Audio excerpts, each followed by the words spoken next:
Yeah, my name is Faith. This is a fun project that I've just started, and I kind of called it Nwaada Canada Virtual Igbo Language Meetup.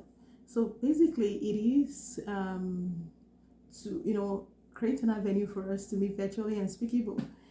Because most of us we are kind of missing that. I am missing that, and I thought it would be nice to start up a fun project like this. So so the name is actually Nwaada Canada. So you will be saying it. I'm just starting it. It's gonna be called like Nwaada Canada, right? So yeah, feel free, whether you're in the US or in the UK, to just chime in. Tell us what you think about this whole project. Are you an Igbo person? Are you married to an Igbo person? Are you friends with an Igbo person? Do you have interest in learning the Igbo language, or do you have interest in speaking it? Come on, let's speak it and discuss it.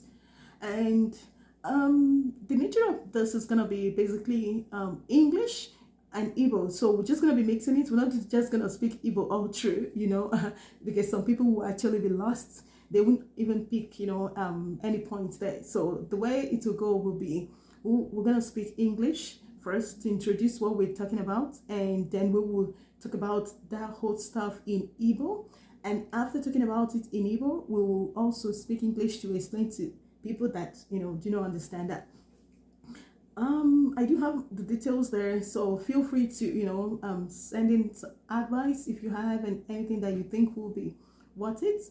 But yeah, this will be like an every week thing. Sometimes we might do more depending if we have like start holidays and all that.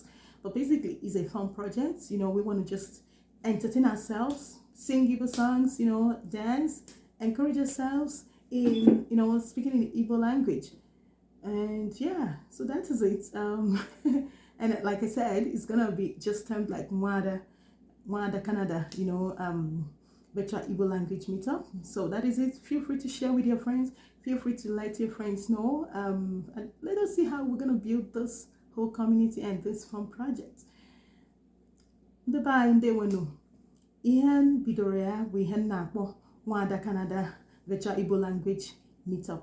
Ihe anụnwa wụ ihe nchepụta uche mgbe nọ ọ dịzie ka ha Igbo anụnwa adama asụkewezie maka na anọghọzi m n'ụlọ ma ndị Igbo agbaghị m okirikiri, mana akpụkwara m onwe m onye ihe amasịrị o, maka na ọtụtụ abịa jisi m ike nweta ofu m ebuọ ndị enyi mụ na ha bụ anọkwa anyị fụ ha anyị asụwa Igbo.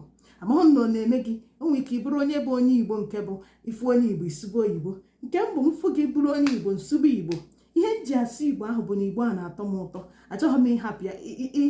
Ị chọpụtara na ọ nwere ụfọdụ ihe ịchọgodo ikwu ya n'oyibo ya ekwecha gị, mana ibi kwuo ya n'Igbo ahụ ụtọ tọm ya amaghị m maka gị o, mana ọ maka m, ọ na-atọ m ezigbo ụtọ. Onye mere m ji wee chepụta maka ihe a wee sị ka m bido projekti nka ịfụnanụ. Ihe anụnwa bụ anyị na-eme izu ụka ọbụla, ọ ga-enwe ihe ọfụ ị ga-ahụ maka asụmigbo anya. And asụmigbo anya anụnwa ga-abụ akọmakụkọ, igba egwu, ịkọ akụkọ, maọbụ ikwugasị ihe gbasara Igbo. Ịghọtago, o nwere ike ọgwụkwara ụfọdụ ndị chọrọ ịma kedu dị ka esi asụ bịa n'ebe a n'Igbo. Ụmụ ihe a bụchara ihe ndị anyị ga-abịa na-eme n'ebe anụnwa. Mgbe na-asị gị bute oche bịa nọdụ, dute ndị enyi gị, anyị ga-abịa na-akọ akụkọ maka asụmigbo a.